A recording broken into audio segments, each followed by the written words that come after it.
tous et bienvenue dans cette nouvelle émission de Jeux Actu, votre rendez-vous entièrement consacré aux jeux vidéo. Et d'ailleurs, vous allez voir qu'avec les jeux vidéo, ce qui est pratique, c'est qu'il y en a tout au long de l'année et ce, même pendant les périodes les plus creuses. La preuve en est d'ailleurs avec le beau programme qui vous attend cette semaine.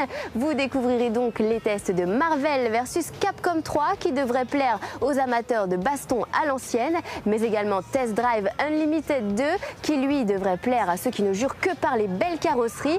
Et enfin, on terminera avec le nouvel entraînement cérébral du professeur Kawashima qui débarque sur Kinect. Mais avant cela, vous le savez, c'est tout d'abord l'heure de faire notre tour d'horizon de l'actualité des jeux vidéo avec Zap Actu. C'est parti.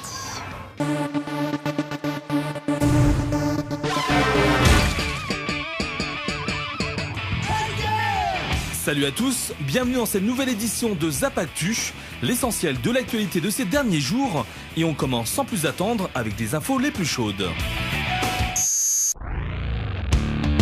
Si cela fait plusieurs années que la PlayStation 2 a pris sa retraite du côté de chez nous, sachez que l'ancienne console de Sony continue à se vendre dans d'autres pays. En effet, la machine continue de faire le bonheur des joueurs situés dans des pays tels que l'Europe de l'Est, le Moyen-Orient ou bien encore l'Amérique du Sud. D'ailleurs, Sony nous précise que 150 millions de PlayStation 2 ont été vendus depuis sa sortie en 2000, pour un total de 10 828 jeux précisément. Chapeau. Rappelez-vous, lors de l'annonce de la PSP2, Sony a révélé le nom de sa prochaine console portable, la NGP, pour Next Generation Portable. À ce moment-là, nombreux sont ceux qui se sont offusqués de ce titre, rappelant les initiales de la Neo Geo Pocket. Soyez rassurés, il ne s'agira pas du nom définitif, puisque Sony a décidé de le dévoiler prochainement cette année. En ce qui concerne le prix, le constructeur semble avoir retenu la leçon avec la PlayStation 3 et assure que la NGP sera abordable. Étant donné que la 3DS sera vendue au tarif de 249 €, on ose imaginer un prix avoisinant. Affaire à suivre.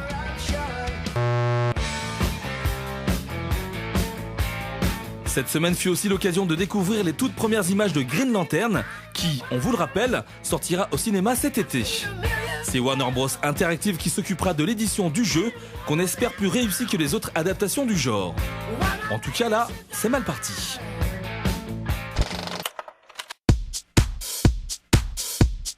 Allez, on ouvre maintenant la rubrique consacrée aux tests vidéo avec tout de suite Marvel vs Capcom 3 qui débarque enfin sur PlayStation 3 et Xbox 360. Et oui, après des années de développement à grand renfort de vidéos, d'images et de présentations, Capcom nous confirme une fois de plus son savoir-faire en matière de jeux de baston, très bien réalisé, doté d'un gameplay accessible et qui mélange les meilleurs personnages des écuries Marvel et Capcom. Ce titre a décidément tout pour plaire, regardez.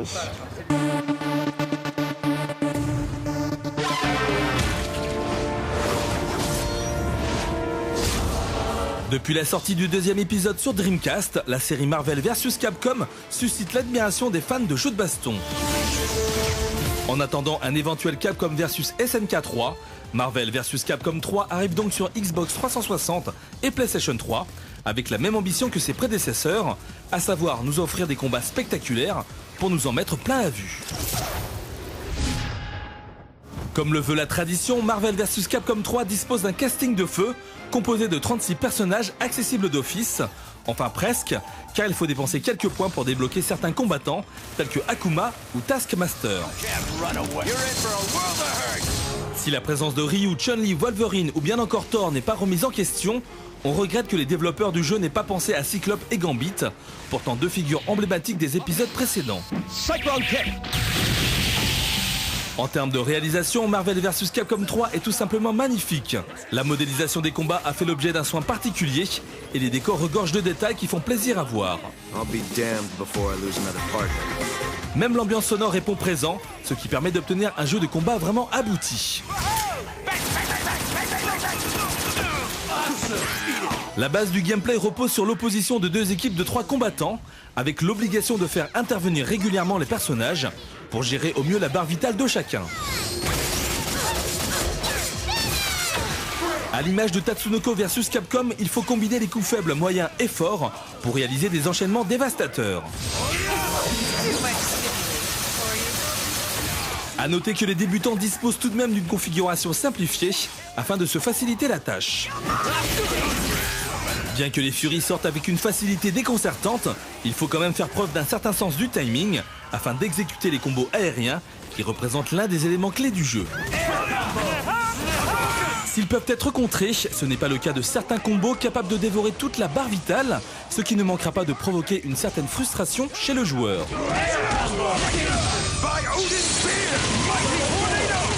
On aurait alors préféré que le développeur intègre un système équivalent au burst du jeu Guilty Gear. Les strikers ont également leur mot à dire dans Marvel vs Capcom 3 et ils offrent souvent l'occasion de rattraper l'adversaire pour prolonger un enchaînement. Même si quelques imperfections subsistent, Marvel vs Capcom 3 se révèle être un excellent jeu de baston, grâce notamment à une réalisation flamboyante et une prise en main accessible.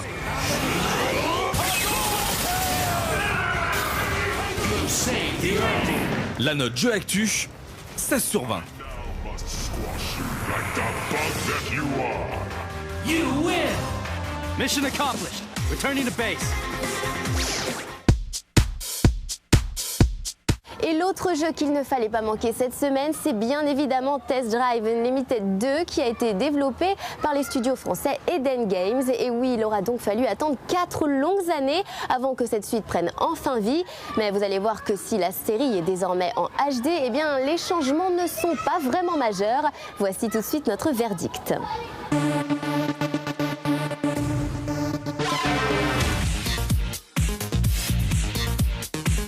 Il y a 4 ans, Eden Games nous faisait rêver en nous emmenant à Hawaï pour conduire des voitures de sport sur des routes ensoleillées. Présenté comme un jeu de course massivement multijoueur, Test Drive Unlimited était un titre honnête et ce malgré un manque de finition certain.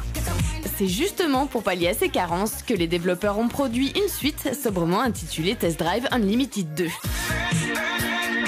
Délaissant le principe de l'île unique, le jeu d'Eden Games vous propose cette fois-ci de vous balader à la fois à Ibiza et à Hawaï. Désormais soumises au temps qui passe, avec une succession de phases de jour et de nuit, ces dernières abritent de multiples endroits dans lesquels vous pourrez effectuer des sortes de missions annexes. J'ai des doutes sur ma petite amie. Pourriez-vous suivre sa voiture ? En effet, en explorant les îles, il est possible de dénicher des carcasses de voitures qui vous apporteront quelques bonus ou encore de prendre de jolis clichés afin de les partager avec d'autres joueurs. Très libre, la progression permet également de concourir contre d'autres joueurs connectés à qui il est très simple de lancer des défis. Il vous suffit ensuite de définir la portion sur laquelle vous désirez faire la course afin de vérifier si vous êtes bien le meilleur pilote des lieux. Entre arcade et simulation, la conduite ne sait pas vraiment sur quel pied danser et il est souvent difficile de bien gérer les courbes sur des circuits qui manquent globalement de challenge. Un défaut assez handicapant qui s'ajoute à une gestion des collisions qui se montre aussi approximative que celle de Gran Turismo 5. Néanmoins, comme l'épisode précédent, Test Drive Unlimited 2 trouve son intérêt dans l'aspect exploration. Les routes sont en effet très ouvertes et il est facile de traverser collines et forêts dans le but de découvrir des nouveaux paysages, mais surtout de gonfler son expérience. Votre destination se trouve à 2 km. Indispensable pour bien progresser dans le jeu, les points d'XP se gagnent de diverses manières, comme par exemple en découvrant des nouvelles parties des îles ou par le biais des sessions multijoueurs. Un mode multi qui forme également une grande part de la colonne vertébrale du jeu, avec un système de création de défis et de gestion de sa propre équipe de pilotes. Mais malgré ce côté addictif, le jeu d'Eden Games ne parvient pas à faire oublier sa réalisation datée et le vide qui se dégage de ses paysages. Après une attente de 4 ans, cette suite fait donc un peu office de jeu sympathique, mais paresseux. La note jeu actu, 14 sur 20.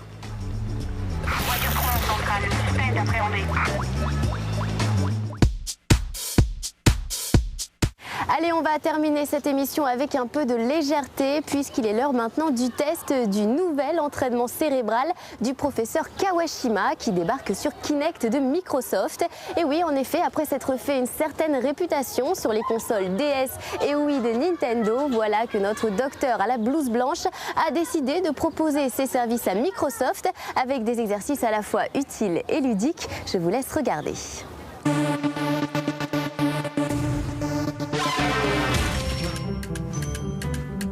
S'il y a bien un médecin que l'on consulte avec plaisir, c'est ce bon Kawashima. Et oui, après pas mal de jeux sortis sur DS, le fameux docteur en blouse blanche et à lunettes se met aujourd'hui au goût du jour en adaptant ses exercices pour Kinect, et cela donne entraînement cérébral et physique du docteur Kawashima. Alors attention, s'il y a bien le mot physique dans le titre, il s'agit toujours de programmes destinés à muscler votre cerveau. 21 exercices divisés en 5 catégories, mathématiques, réflexes, logique, mémoire et corporelle, histoire de booster un petit peu vos neurones et travailler simultanément plusieurs parties de votre cerveau. Mais Kinect oblige, c'est avec votre corps qu'il faudra donner la bonne réponse. C'est ça! Le principe reste toujours le même. Après un test rapide pour définir l'âge de votre cerveau, qui n'est jamais vraiment glorieux, le docteur Kawashima vous propose 3 exercices quotidiens adaptés à vos besoins. Comme toujours, il s'agit de suggestions, vous pouvez lancer votre exercice préféré si vous le souhaitez. À vous donc de bouger vos bras et vos jambes pour associer des formes identiques, éclater des ballons dans un certain ordre ou en fonction de leur couleur, positionner votre corps de façon à créer des ponts et des passerelles, marquer le bon horaire sur l'horloge, taper les souris bleues mais pas les jaunes, de quoi faire travailler son cerveau tout en s'amusant. Par exemple, les profs de calcul mental proposent de shooter dans le ballon qui propose la bonne réponse. Des exercices à la fois intelligents, ludiques et rigolos donc, autant destinés aux plus jeunes qu'aux grands-parents et qui font d'entraînement cérébral et physique du docteur Kawashima une bonne manière de travailler ses neurones en s'amusant. Blanc et rouge en bas. Du fun également grâce au mode multi qui propose d'affronter sa petite sœur sur 2 exercices tirés au sort par une sorte de roue de la fortune et qui diffèrent selon les joueurs. Pour sa première consultation sur Kinect, le Dr Kawashima nous offre donc un programme sans surprise ni réelle nouveauté, mais plutôt bien adapté à la machine. On peut tout de même regretter le nombre restreint d'exercices proposés, 21 c'est peu, surtout si l'on suit le programme consciencieusement. Drapeau rouge en bas. Alors certes, personne n'a jamais prouvé que tous ces exercices faisaient du bien au cerveau, c'est vrai. En même temps, ça ne peut pas faire de mal non plus, surtout si l'on aime ce genre de jeu. La note Jeux Actu, 13 sur 20.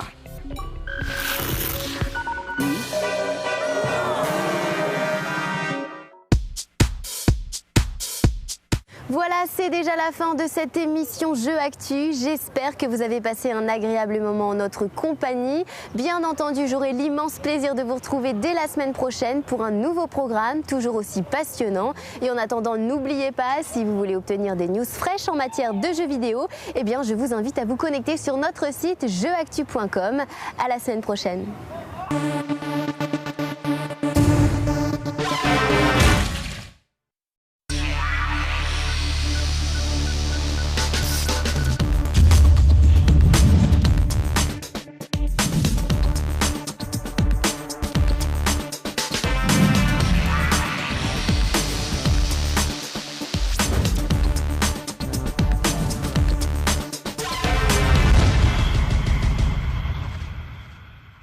Bonjour à tous et bienvenue dans cette nouvelle émission de Jeux Actu, votre rendez-vous entièrement consacré aux jeux vidéo. Et d'ailleurs, eh bien, vous allez voir qu'avec les jeux vidéo, ce qui est pratique, c'est qu'il y en a tout au long de l'année et ce, même pendant les périodes les plus creuses. La preuve en est d'ailleurs avec le beau programme qui vous attend cette semaine. Vous découvrirez donc les tests de Marvel vs Capcom 3 qui devraient plaire aux amateurs de baston à l'ancienne, mais également Test Drive Unlimited 2 qui lui devrait plaire à ceux qui ne jurent que par les belles carrosseries. Et enfin, on terminera avec le nouvel entraînement cérébral du professeur Kawashima qui débarque sur Kinect. Mais avant cela, vous le savez, c'est tout d'abord l'heure de faire notre tour d'horizon de l'actualité des jeux vidéo avec Zap Actu. C'est parti.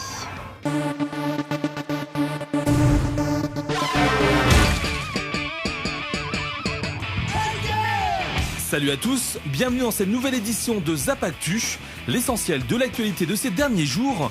Et on commence sans plus attendre avec des infos les plus chaudes. Si cela fait plusieurs années que la PlayStation 2 a pris sa retraite du côté de chez nous, sachez que l'ancienne console de Sony continue à se vendre dans d'autres pays. En effet, la machine continue de faire le bonheur des joueurs situés dans des pays tels que l'Europe de l'Est, le Moyen-Orient ou bien encore l'Amérique du Sud. D'ailleurs, Sony nous précise que 150 millions de PlayStation 2 ont été vendus depuis sa sortie en 2000, pour un total de 10 828 jeux précisément. Chapeau. Rappelez-vous, lors de l'annonce de la PSP2, Sony a révélé le nom de sa prochaine console portable, la NGP, pour Next Generation Portable. À ce moment-là, nombreux sont ceux qui se sont offusqués de ce titre, rappelant les initiales de la Neo Geo Pocket. Soyez rassurés, il ne s'agira pas du nom définitif, puisque Sony a décidé de le dévoiler prochainement cette année. En ce qui concerne le prix, le constructeur semble avoir retenu la leçon avec la PlayStation 3 et assure que la NGP sera abordable. Étant donné que la 3DS sera vendue au tarif de 249 €, on ose imaginer un prix avoisinant. Affaire à suivre.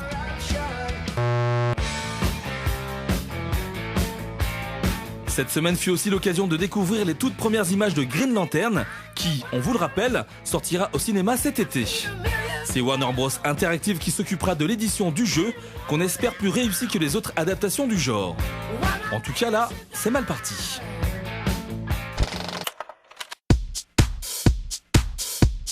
Allez, on ouvre maintenant la rubrique consacrée aux tests vidéo avec tout de suite Marvel vs Capcom 3 qui débarque enfin sur PlayStation 3 et Xbox 360. Et oui, après des années de développement à grand renfort de vidéos, d'images et de présentations, eh bien Capcom nous confirme une fois de plus son savoir-faire en matière de jeux de baston, très bien réalisé, doté d'un gameplay accessible et qui mélange les meilleurs personnages des écuries Marvel et Capcom. Ce titre a décidément tout pour plaire, regardez.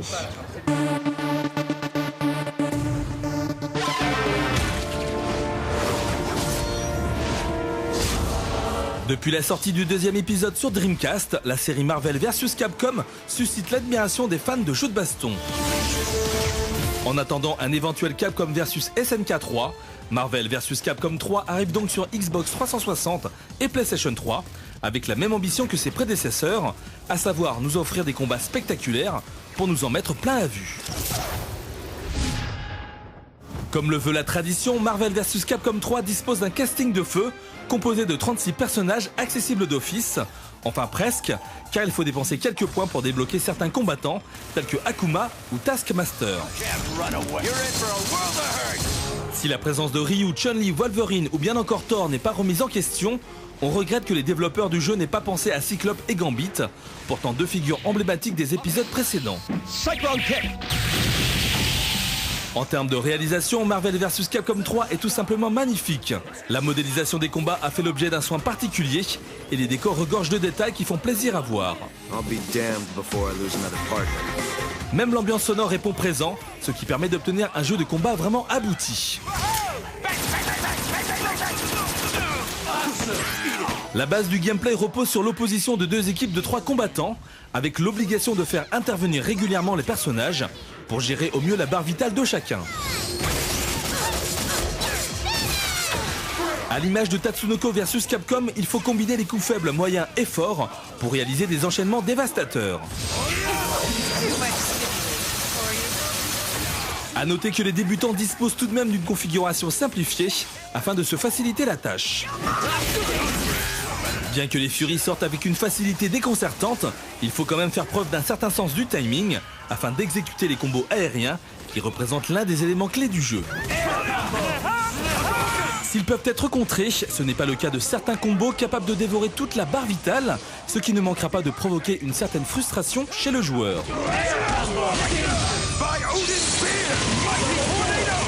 On aurait alors préféré que le développeur intègre un système équivalent au burst du jeu Guilty Gear. Les strikers ont également leur mot à dire dans Marvel vs Capcom 3 et ils offrent souvent l'occasion de rattraper l'adversaire pour prolonger un enchaînement. Même si quelques imperfections subsistent, Marvel vs Capcom 3 se révèle être un excellent jeu de baston, grâce notamment à une réalisation flamboyante et une prise en main accessible.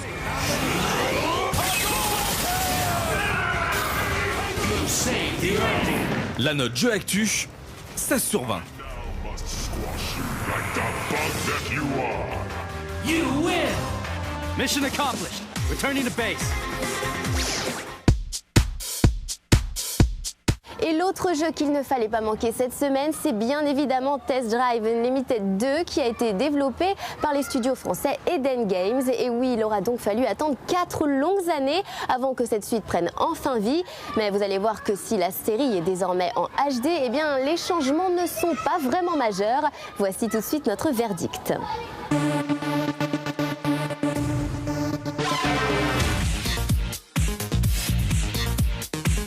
Il y a 4 ans, Eden Games nous faisait rêver en nous emmenant à Hawaï pour conduire des voitures de sport sur des routes ensoleillées. Présenté comme un jeu de course massivement multijoueur, Test Drive Unlimited était un titre honnête, et ce malgré un manque de finition certain. C'est justement pour pallier à ces carences que les développeurs ont produit une suite sobrement intitulée Test Drive Unlimited 2. Délaissant le principe de l'île unique, le jeu d'Eden Games vous propose cette fois-ci de vous balader à la fois à Ibiza et à Hawaï. Désormais soumises au temps qui passe, avec une succession de phases de jour et de nuit, ces dernières abritent de multiples endroits dans lesquels vous pourrez effectuer des sortes de missions annexes. J'ai des doutes sur ma petite amie. Pourriez-vous suivre sa voiture? En effet, en explorant les îles, il est possible de dénicher des carcasses de voitures qui vous apporteront quelques bonus ou encore de prendre de jolis clichés afin de les partager avec d'autres joueurs.